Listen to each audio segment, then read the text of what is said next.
ಕಾಮಾಕ್ಷಿ ದೀಪ ಮನೆಯಲ್ಲಿ ಬೆಳಗಿಸಿದರೆ ಏನಾಗುತ್ತೆ? ಈ ದೀಪದ ಬಗ್ಗೆ ನೀವು ತಿಳಿಯದ 9 ಅದ್ಭುತಗಳೇನು? ಕಾಮಾಕ್ಷಿ ಎಂಬ ಪದದ ಅರ್ಥವೇನು? ಈ ದೀಪದಿಂದ ಮನೆಗೆ ಕೋಟಿ ಸಂಪತ್ತು ಯಾವ ರೀತಿ ಆಕರ್ಷಣೆಯಾಗುತ್ತದೆ? ನಿತ್ಯ ಬೆಳಗಿಸುವ 2 ದೀಪಗಳ ಜೊತೆ ಕಾಮಾಕ್ಷಿ ದೀಪ ಬೆಳಗಿಸಬಹುದಾ ಎಂದು ಈಗ ತಿಳಿಯೋಣ. ನಮ್ಮ ಹಿಂದೂ ಧರ್ಮದಲ್ಲಿ ದೀಪಾರಾಧನೆಗೆ ಹೆಚ್ಚು ಮಹತ್ವವಿದೆ. ಯಾವ ಸ್ಥಳದಲ್ಲಿ ದೀಪದ ಬೆಳಕು ಕಾಣಿಸುತ್ತದೋ ಅಲ್ಲಿ ಸದಾ ದೇವಾನುದೇವತೆಗಳು ಸಂಚರಿಸುತ್ತಾರೆ. ನಿತ್ಯವೂ ದೀಪ ಬೆಳಗಿಸುವ ಮನೆಗೆ ಮಹಾಲಕ್ಷ್ಮಿ ಸಮೇತ ನಾರಾಯಣನ ಅನುಗ್ರಹ ಇದ್ದೇ ಇರುತ್ತದೆ. ವಿವಿಧ ದೀಪಗಳ ಬಗ್ಗೆ ನಮ್ಮ ಶಾಸ್ತ್ರಗಳಲ್ಲಿ ಉಲ್ಲೇಖವಿದೆ. ಅದರಲ್ಲಿ ಕಾಮಾಕ್ಷಿ ದೀಪವು ತುಂಬಾ ವಿಶೇಷವಾದದ್ದು. ಕಂಚಿ ಕಾಮಾಕ್ಷಿ ದೇವಿಯು ಈ ದೀಪದಲ್ಲಿ ನೆಲೆಸಿ ಕುಟುಂಬದ ರಕ್ಷಣೆ ಮಾಡುತ್ತಾಳೆ. ಕಾಮಾಕ್ಷಿ ಈ ಪದದಲ್ಲಿರುವ ಅಕ್ಷರಗಳಲ್ಲಿ ಒಂದು ಅದ್ಭುತವಿದೆ. ಕಾ ಎಂದರೆ ಬ್ರಹ್ಮಶಕ್ತಿ ಅಂದರೆ ಸಾಕ್ಷಾತ್ ಸರಸ್ವತಿ ದೇವಿ. ಮಾ ಎಂದರೆ ವಿಷ್ಣು ಶಕ್ತಿ ಅಂದರೆ ಮಹಾಲಕ್ಷ್ಮಿ ದೇವಿ. ಕಾಮಾಕ್ಷಿ ದೇವಿಗೆ ಒಂದು ಕಣ್ಣು ಸರಸ್ವತಿ ದೇವಿಯಾದರೆ ಮತ್ತೊಂದು ಕಣ್ಣು ಮಹಾಲಕ್ಷ್ಮಿ ದೇವಿ. ಅಕ್ಷಿ ಎಂದರೆ ಕಣ್ಣುಗಳು. ಕಾಮಾಕ್ಷಿ ದೇವಿ ಆರಾಧನೆ ಮಾಡುವವರಿಗೆ, ಕಾಮಾಕ್ಷಿ ದೀಪ ಬೆಳಗುವವರಿಗೆ ಸರಸ್ವತಿ ಮಹಾಲಕ್ಷ್ಮಿ ಇಬ್ಬರ ಜೊತೆ ಕಾಮಾಕ್ಷಿಯ ಅನುಗ್ರಹ ಕೂಡ ಶಾಶ್ವತವಾಗಿ ಸಿಗುತ್ತದೆ. ಕಾಮಾಕ್ಷಿ ದೇವಿಯು ಸಕಲ ದೇವರಿಗೂ ಶಕ್ತಿ ನೀಡುವ ದೇವಿ ಎಂದು ನಂಬಲಾಗುತ್ತದೆ. ಅಂತಹ ಮಹಾಶಕ್ತಿ ಸ್ವರೂಪಿಣಿಯನ್ನು ಪ್ರತಿನಿಧಿಸುವ ದೀಪವನ್ನು ಮನೆಯಲ್ಲಿ ಬೆಳಗಿಸಿದರೆ ಮನೆಯಲ್ಲಿ ಸದಾ ಐಶ್ವರ್ಯ, ಸುಖ, ಸಂಪತ್ತು, ದೇವಿ ರಕ್ಷಣೆ ನೆಲೆಸುತ್ತದೆ.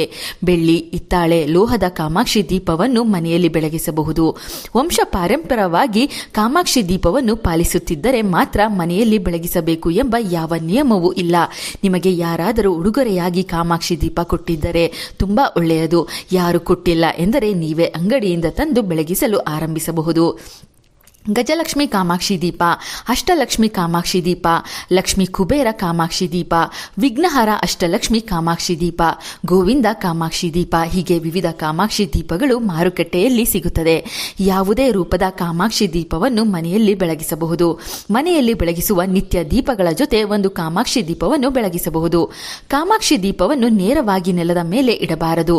ಒಂದು ತಟ್ಟೆಯಲ್ಲಿ ಚಿಕ್ಕ ಅಷ್ಟದಳ ಪದ್ಮದ ರಂಗೋಲಿ ಅಥವಾ ತ್ರಿಭುಜ ರಂಗೋಲಿ ಬರೆದು ಅದರ ಸುತ್ತ 8 ವಿಳೆದೆಲೆ ಇಟ್ಟು ಮಧ್ಯ 9ನೇ ಎಲೆ ಇಟ್ಟು ಅದರ ಮೇಲೆ ಕಾಮಾಕ್ಷಿ ದೀಪವನ್ನು ಬೆಳಗಿಸಿದರೆ ತುಂಬಾ ಒಳ್ಳೆಯದು. ದಿನವೂ ಎಲೆಗಳನ್ನು ಇಡಲು ಸಾಧ್ಯವಾಗದಿದ್ದರೆ ವಾರಕ್ಕೆ 1 ಸಲ ಎಲೆಗಳನ್ನು ಇಟ್ಟು ಉಳಿದ ದಿನಗಳಂದು ತಟ್ಟೆಯ ಮೇಲೆ ಅಕ್ಕಿ ಹಾಕಿ ಅದರ ಮೇಲೆ ಕಾಮಾಕ್ಷಿ ದೀಪ ಬೆಳಗಿಸಬಹುದು. ಕಾಮಾಕ್ಷಿ ದೀಪವನ್ನು ಮನೆಗೆ ಮೊದಲ ಬಾರಿಗೆ ತರಬೇಕು ಎಂದರೆ ಏಕಾದಶಿ ದಿನ ತನ್ನಿ. ಪಂಚಮಿ ದಿನವೂ ಒಳ್ಳೆಯದು. ಗುರುವಾರದ ದಿನ ಮನೆಗೆ ಕಾಮಾಕ್ಷಿ ದೀಪ ತಂದರೆ ಮಹಾಲಕ್ಷ್ಮಿ ಕೃಪೆ ಸಿಗುತ್ತದೆ. ಗುರುವಾರವನ್ನು ಮಹಾಲಕ್ಷ್ಮಿ ದೇವಿ ದಿನವೆಂದು ಕರೆಯಲಾಗುತ್ತದೆ. ಕುಲ, ಮತ ಭೇದವಿಲ್ಲದೆ ಕಾಮಾಕ್ಷಿ ದೀಪವನ್ನು ಮನೆಯಲ್ಲಿ ಬೆಳಗಿಸಬಹುದು. ಮಾಂಸಾಹಾರ ಮನೆಯಲ್ಲಿ ಮಾಡುವ ದಿನಗಳಂದು ಕಾಮಾಕ್ಷಿ ದೀಪ ಬೆಳಗಿಸಬಾರದು. ಬೆಳಿಗ್ಗೆ 6ರಿಂದ 7 ಗಂಟೆ ಒಳಗೆ, ಸಂಜೆ 6ರಿಂದ 7 ಗಂಟೆ ಒಳಗೆ ಮನೆಯಲ್ಲಿ ಕಾಮಾಕ್ಷಿ ದೀಪವನ್ನು ಬೆಳಗಿಸಬಹುದು. ಕಾಮಾಕ್ಷಿ ದೀಪದ ಜ್ವಾಲೆಯು ಪೂರ್ವ, ಪಶ್ಚಿಮ, ಉತ್ತರ ದಿಕ್ಕಿಗೆ ಕಾಣುವಂತೆ ಇಟ್ಟು ಬೆಳಗಿಸಬೇಕು.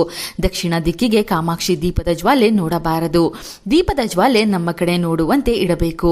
ದೇವರ ಕಡೆ ನೋಡಬಾರದು. ಏಕೆಂದರೆ ದೀಪದ ಬೆಳಕು ನಮ್ಮ ಮೇಲೆ ಬಿದ್ದರೆ ಮಾತ್ರ ನಮ್ಮ ದೋಷ ಪಾಪಗಳು ನಶಿಸಿ ದೀಪದ ಪುಣ್ಯ ಫಲ ಸಿಗುತ್ತದೆ.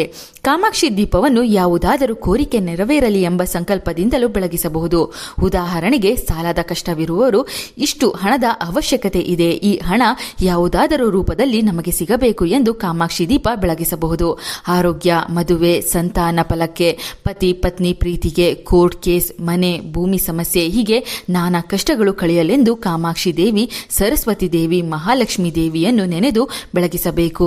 ದೀಪದ ಮೇಲೆ ಅತ್ಯಂತ ಶ್ರದ್ಧೆ ಇರಬೇಕು, ಅಪೇಕ್ಷೆ ಇರಬೇಕು. ಆದರೆ ಅದು ಧರ್ಮಬದ್ಧವಾಗಿರಬೇಕು. ಕಾಮಾಕ್ಷಿ ದೀಪಕ್ಕೆ ತುಪ್ಪವನ್ನು ಹಾಕಿ ಬೆಳಗಿಸಬಹುದು.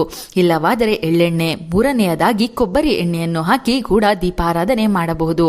ದೀಪಕ್ಕೆ 3 ಅಥವಾ 2 ಬತ್ತಿಗಳನ್ನು ಒಂದು ಮಾಡಿ ಕೂರಿಸಿ ದೀಪಾರಾಧನೆ ಮಾಡಬೇಕು. ಒಂಟಿ ಬತ್ತಿಯನ್ನು ಕೂರಿಸಿ ದೀಪ ಬೆಳಗಿಸಬಾರದು.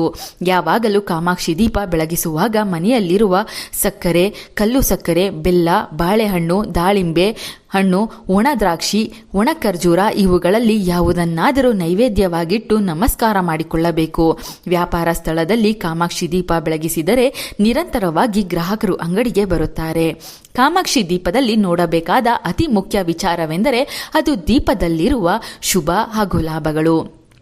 ದೀಪದ ಸುತ್ತಲೂ ಇರುವ ಶುಭ ಲಾಭಗಳನ್ನು ಲೆಕ್ಕ ಹೇಗೆ ಹಾಕಬೇಕೆಂದರೆ, ಕೆಳಗಿನಿಂದ ಮೊದಲು ಲೆಕ್ಕ ಹಾಕುತ್ತಾ ದೀಪದ ಮೇಲ್ಭಾಗದ ಗೋಪುರದ ತನಕ ಅಂದರೆ ಮಧ್ಯಭಾಗದ ತನಕ ಬರಬೇಕು. ಮೊದಲು ಶುಭದಿಂದ ಶುರು ಮಾಡಿ ಕೊನೆಗೂ ಲಾಭವೇ ಬರುವಂತಿದ್ದರೆ ತುಂಬಾ ಒಳ್ಳೆಯದು. 2 ಕಡೆಯಿಂದಲೂ ಕೆಳಗಿನಿಂದ ಲೆಕ್ಕ ಹಾಕಿದಾಗ ದೀಪದ ಮೇಲ್ಭಾಗದಲ್ಲಿ ಲಾಭದಿಂದಲೇ ಮುಗಿಯಬೇಕು ಅಥವಾ ಶುಭದಿಂದಲೇ ಮುಗಿಯಬೇಕು. ಒಂದು ಕಡೆ ಶುಭ ಅಂತ್ಯವಾಗಿ ಮತ್ತೊಂದು ಕಡೆಯಿಂದ ಲಾಭ ಆಗುವಂತಿದ್ದರೆ ಆ ದೀಪ ಬೆಳಗಿಸಬಾರದು. ಆದ್ದರಿಂದ ನೋಡಿ ಮಾಡಿ ಮನೆಗೆ ಕಾಮಾಕ್ಷಿ ದೀಪ ತರಬೇಕು. ಯಾರಿಗಾದರೂ ಉಡುಗೊರೆ ಕೊಡಬೇಕಾದರೂ ಸರಿಯಾಗಿ ಶುಭ ಲಾಭ ನೋಡಿ ಕೊಡಬೇಕು. ಸರಿ ಬೆಸ ಎಂದು ಲೆಕ್ಕ ಹಾಕುತ್ತಲೂ ಕಾಮಾಕ್ಷಿ ದೀಪ ಸರಿ ಇದೆಯಾ ಎಂದು ಕೆಲವರು ನೋಡುತ್ತಾರೆ. ಕಾಮಾಕ್ಷಿ ದೀಪದಲ್ಲಿರುವ ದೇವಿಯ ಅಚ್ಚು ತುಂಬಾ ಸ್ಪಷ್ಟವಾಗಿ ಕಾಣುತ್ತಿರಬೇಕು. ಶುಕ್ರವಾರ ಮಂಗಳವಾರ ಕಾಮಾಕ್ಷಿ ದೀಪ ಬೆಳಗುತ್ತಿರಬೇಕು. ಈ ದಿನಗಳಂದು ಕಾಮಾಕ್ಷಿ ದೀಪ ತೊಳೆಯಬಾರದು. ನಮಗೆ ಪದ್ಧತಿ ಇಲ್ಲ ಎಂದು ಕಾಮಾಕ್ಷಿ ದೀಪವನ್ನು ಕಡೆಗಣಿಸಬೇಡಿ. ನೀವು ಆರಂಭ ಮಾಡಿದರೆ ನಿಮ್ಮ ಮುಂದಿನ ಪೀಳಿಗೆ ಹಚ್ಚುತ್ತಾರೆ. ಪದ್ಧತಿ ಇಲ್ಲವೆಂದರೆ ಹಚ್ಚಬಾರದು ಎಂದು ಎಲ್ಲಿಯೂ ಬರೆದಿಲ್ಲ. ಏಕಾದಶಿ ಪಂಚಮಿ ಗುರುವಾರಗಳಲ್ಲಿ ತಂದು ಕಾಮಾಕ್ಷಿ ದೀಪವನ್ನು ಬೆಳಗಿಸಲು ಆರಂಭಿಸಿ. ಮನೆಗೆ ಕಾಮಾಕ್ಷಿ ದೇವಿ ಜೊತೆ ಜ್ಞಾನ ಸರಸ್ವತಿ ದೇವಿ ಮೂಲಕ ಸಂಪತ್ತು ಮಹಾಲಕ್ಷ್ಮಿ ದೇವಿ ಮೂಲಕ ಪ್ರಾಪ್ತಿಯಾಗುತ್ತದೆ. ಈ ವಿಡಿಯೋಗೆ ಜೈ ಕಾಮಾಕ್ಷಿ ದೇವಿ ಎಂದು ಭಕ್ತಿಯಿಂದ ಬರೆದು ತಪ್ಪದೇ ಲೈಕ್ ಮಾಡಿ. ಎಲ್ಲರಿಗೂ ಈ ವಿಡಿಯೋ ಶೇರ್ ಮಾಡಿ. ನಮ್ಮ ಚಂದನಾಲೋಕ ಯೂಟ್ಯೂಬ್ ಹಾಗೂ ಫೇಸ್ಬುಕ್ ಪೇಜನ್ನು ಫಾಲೋ ಮಾಡಿ.